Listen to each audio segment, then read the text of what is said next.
businesses can no longer only create economic value, they have to be creating environmental and social value, and actually if they're not going to survive.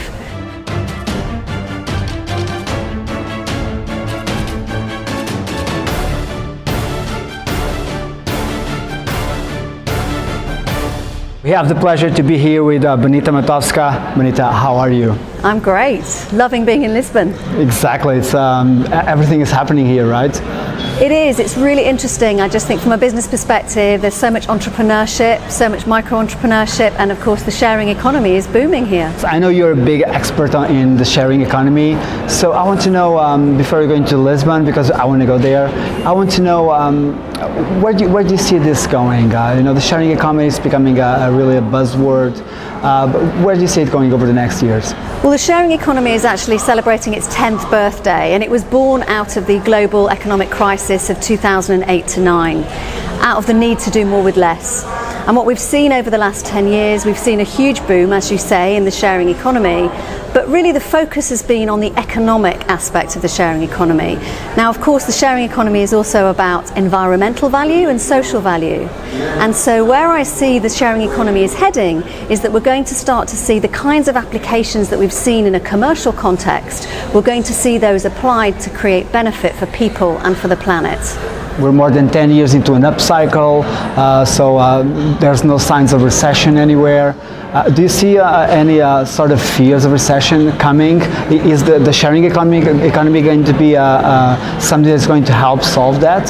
The sharing economy is very much about building a long-term sustainable economy, because precisely what it costs and counts is also economic value, environmental value and social value. And so what we're seeing people are looking much more long-term. Rather than short-term fixes, we're really looking at something that is much longer lasting and necessary, because we see issues such as climate change, incredibly pressing issues that are coming up, rightly so, up the agenda. And now businesses can no longer only create economic value, they have to be creating environmental and social value, and actually if they're not going to survive. So these businesses that are adopting this sharing economy mindset are going to be the kind of businesses that will survive in the future. Tell us a little bit about your book. Generation Share is a book about change makers. It's a book about the change makers who are building this sharing economy. But it's also a book about how to share is to be human. And what we see in this book are all kinds of incredible stories of entrepreneurs, micro-entrepreneurs, social entrepreneurs, people who've had ideas and they've made them happen, but they've done so with care for people and planet. And it really, Generation Share exemplifies this idea that there is a change maker inside all of us. We all have the capacity to share, because although our planetary resources may be limited and finite, our potential to share is unlimited. And Generation Share shows how we can unleash that. It's a book of hope and inspiration.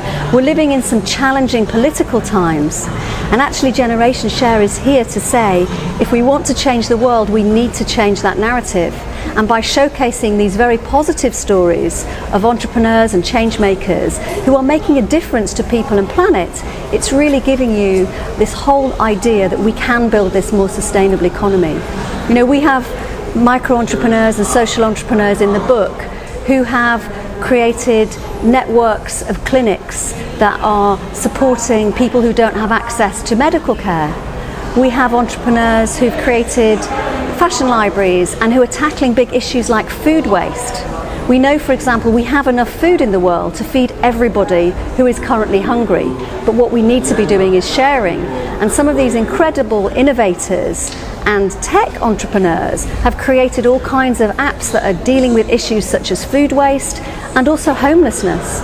We have an extraordinary story of an entrepreneur who set up a crowdfunding platform to tackle homelessness.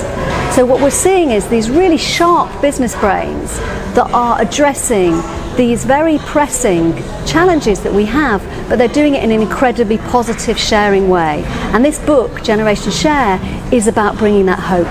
It's about showing that it's possible. I see people here buying your book right now here in Lisbon. Tell us a little bit about Lisbon. How are you feeling the city?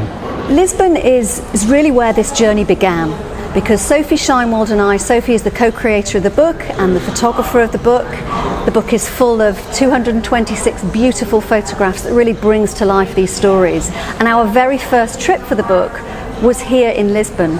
And actually one of the stories that we did was about skill sharing, and we photographed and interviewed Ines, our skill sharer, right here in Le Devagar bookstore.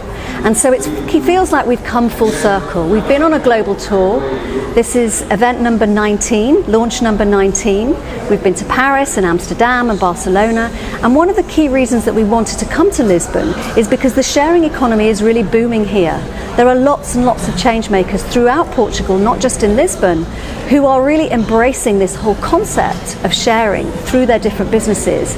And tonight at this launch, we're going to have two of those change makers to tell their stories of change. Do you have a good piece of advice to share with young entrepreneurs or with people, so you're a published author, with people who want to publish their own book? Getting a book published is no easy task. I'm an avid reader. And I used to think, why does it take somebody so many years to write a book and to get a book published? And it's difficult. But my advice is that if you have a passion, you have an important story to tell, you will make that happen. There is self-publishing, and the reason that we chose not to go down that route is because we wanted global distribution, we wanted to reach mainstream audiences, and so it's about finding the right publisher for your book. We found Policy Press, who publish books about social change, and they're an ethical publisher because the book is made from waste materials. Each copy that's sold funds and educates a girl in the slums in Mumbai, one of our changemaker projects, and plants a tree. And so my biggest piece of advice to any entrepreneur who has a book and has a story, an important story to tell, is either you publish that yourself and you take on that responsibility and that challenge, and it's a huge amount of work. Don't underestimate how long it will take and how difficult it will be, but if you have a powerful story to tell, it's worth it. Or you go down the route of finding and identifying the publisher whose values match your own. So really look at what else has that publisher, what else have they published, what else have they produced, and does it chime with what you're doing? Because it's about the right fit. It really is about finding the right fit. If you find the right fit, as we did in the case of Policy Press, then there's really no end to where you can take your book. Thank you very much for this interview. Thank you.